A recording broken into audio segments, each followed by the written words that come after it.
سلامونه ملګرو په پی اس ال کې بیګا پېښور زلمی ملتان سلطان ته یو ډیر غټ شکست ورکړی دی. ډیر یو ایزی میچ پېښور زلمی ګټلی دی. دې میچ ګټلو سره د پېښور زلمی پوینټس 8 شو.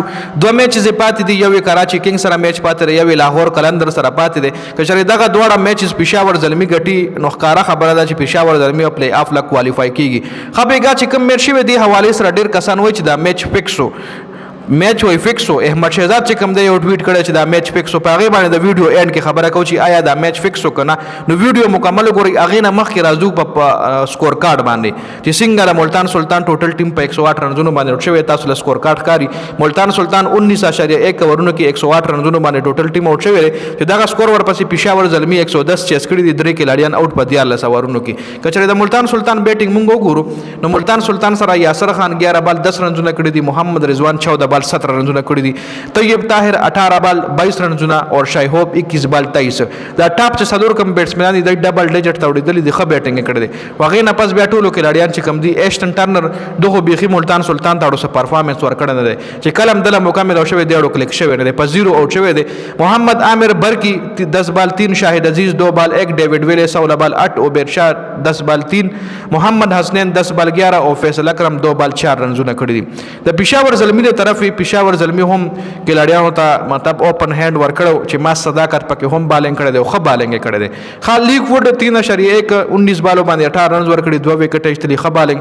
الزاري جوزف 3 اوور 29 یو وکټه، ایکسپنسو صابر شوی وکټې پکې یو ایستلې ده، سایم ایوب 2 اوور 16 یو وکټه، علیرضا 4 اوور 15 یو وکټه، احمد دانیال زبردست بالینګ کړی 4 اوور 17 3 وکټې، ما صداقت 3 اوور کې 12 رنزونه اور 2 وکټې. ما صداقت اور احمد دانیال حد بالینګ کړی دی. جی بیا 109 ټارګټ چې کله پېښور زلمي ته ملو شو نو پېښور زلمي بیټینګ کې میچل اوون اور سایم ایوب اوپننګ ته راغو چې میچل اوون بیا څه نه دي کړي. سایم ایوب 33 بال 49 رنزونه، بابر اعظم 13 بال 8 باندې آوټ شوی. دا درې واړه کلاډیان بر آوټ شوي دي. بیا ښکته میکس بریانټ چې کوم دی د اور محمد حارث ښه پرفارمنس کړی دی، 20 بال 38 میکس جوړ کړي دي اور 10 بال 7 چې کوم دی محمد حارث جوړ کړي دي. د ملتان سلطان بالینګ وګورئ، ډیوډ ویلے 1 اوور 9 یو وکټه، محمد حسنین 3 اوور 16 0 وکټ، عبیر شاه ډېر زیات ایکسپنسو صابر شوی دی 3 اوور 43 وکټ یوم نه، شاهد عزیز پکې 2 وکټ ایستلي دي 3 اوور 17 اور فیصل اکرم 3 اوور 24 وکټ یوم نه.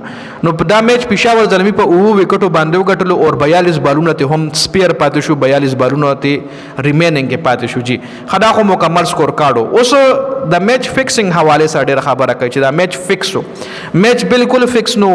ملتان سلطان آلریډي د پی اس ال نه بهر شوی دی. ملتان سلطان چې کوم کلاډیان وي په ناړه باندې گیم کولو، ملتان سلطان مطلب جان نه لړاولو، دا ښکاره خبره ده. خو د دې مقصد دا نه دی چې فکس هو. بل ملتان سلطان په دې پی اس ال کې صرف یو میچ کې ښه پرفارمنس کړی دی، به کم میچ کې ښه پرفارمنس کړی چې بیګانی میچ باندې خلک دا خو به هله خلکو وایي چې فکس و چې کله ملتان سلطان ټول میچونه ګټلي یا په ټولو میچونو کې کم از کم 15 شپږ میچونه ګټلي او دا بیګای داسې کم سکور کړی وي او بیخي ځان نه لړاولی، کلاډیانو بیټسمینانو بادرانو ځان نه لړاولی، نو بیا به خلکو وایي یاره بالکل دا میچ فکس و.